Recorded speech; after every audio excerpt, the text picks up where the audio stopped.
لیکن ہاں میں آپ کو یہاں پر بتاتا چلوں کہ یہاں پر 4 لوگ یا 4 حالات ایسی ہیں کہ جن کے اندر عطر پرفیوم وغیرہ لگانا حرام ہے۔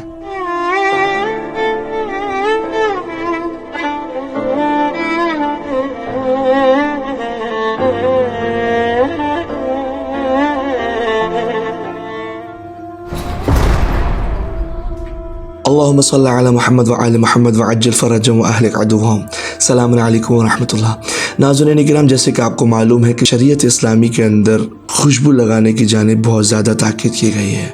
یعنی کہ انسان کو عطر استعمال کرنا چاہیے، انسان کو پرفیوم استعمال کرنا چاہیے،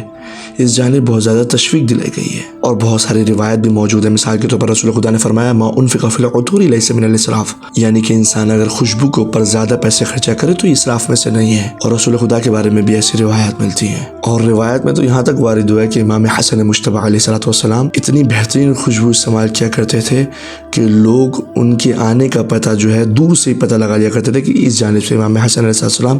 گزرے ہیں، یہ اس جانب پر آنے والے ہیں۔ المختصر یہ کہ انسان کا پرفیوم عطر وغیرہ لگانا بہت زیادہ اچھا عمل ہے، مستحب عمل ہے، چاہے وہ مرد ہو یا عورت ہو، دونوں کے لیے یہ کام کرنا مستحب ہے، یعنی کہ ثواب رکھتا ہے۔ لیکن ہاں میں آپ کو یہاں پر بتاتا چلوں کہ یہاں پر 4 لوگ یا 4 حالات ایسی ہیں کہ جن کے اندر عطر پرفیوم وغیرہ لگانا حرام ہے، یعنی کہ اگر انسان اس حالت کے اندر بھی پرفیوم عطر وغیرہ استعمال کرے گا تو اس کو گناہ ملے گا۔ پہلی حالت یا پہلا شخص جس کے اوپر عطر یا پرفیوم لگانا حرام ہے وہ ہے محرم، یعنی وہ شخص جس نے احرام پہنا ہو حج کے لیے یا عمرے کے لیے، یعنی کہ وہ شخص جو کہ محرم ہو چکا ہے، احرام پہن رہا ہے اور تلبیہ وغیرہ پڑھ رہا ہے، تو ایسے شخص کے اوپر حرام ہے کہ وہ شخص پرفیوم یا عطر وغیرہ استعمال کر رہے، کیونکہ 25 چیزیں جو کہ محرم کے اوپر حرام ہے، ان 25 میں سے ایک چیز یہی ہے کہ انسان خوشبو استعمال کرے احرام پہننے کے بعد۔ دوسری حالت کی جس کے اندر انسان کے اوپر عطر یا پرفیوم استعمال کرنا حرام ہے وہ عورت کے جو کہ عدت گزار رہی ہو، یعنی کہ وہ عورت جو کہ عدت وفات گزار رہی ہے، تو ایسی عورت کے اوپر پرفیوم یا عطر وغیرہ لگانا حرام ہے، جیسے کہ اس عورت کو بلا وجہ گھر سے نکلنے کو منع کیا گیا ہے، یا وہ عورت رنگ برنگے کپڑے نہیں پہن سکتی۔ اسی طریقے سے اس عورت کے اوپر حرام ہے کہ وہ عورت پرفیوم لگائے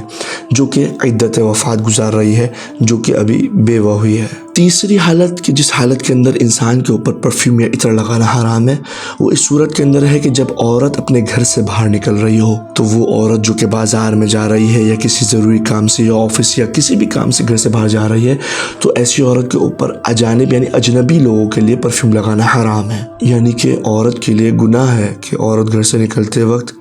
اپنے آپ کو معطر کرے پرفیوم لگا کے یا عطر لگا کے، یعنی کہ عورت کے لیے حرام ہے چاہے وہ شادی شدہ ہو یا کنواری ہو، گھر سے باہر نکلتے وقت اپنے آپ کو معطر کرے۔ لیکن ہاں وہ اپنے شوہر کے لیے اپنے آپ کو گھر کے اندر معطر رکھ سکتی ہے،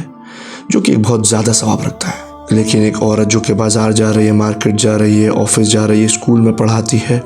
تو ایسی عورت کے لیے پرفیوم کا استعمال کرنا حرام ہے۔ لوگ اجنبی نامحرم اس کی خوشبو سونگھیں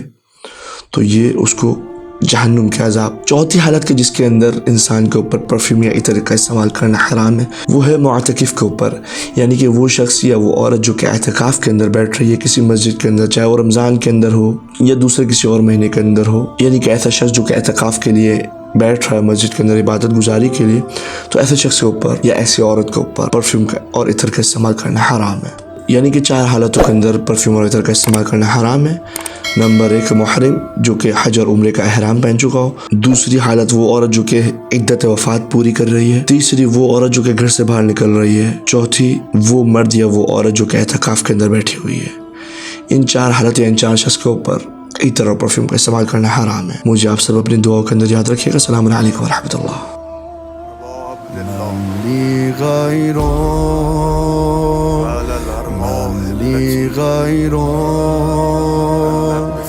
من که ندارم کسی رو به غیرت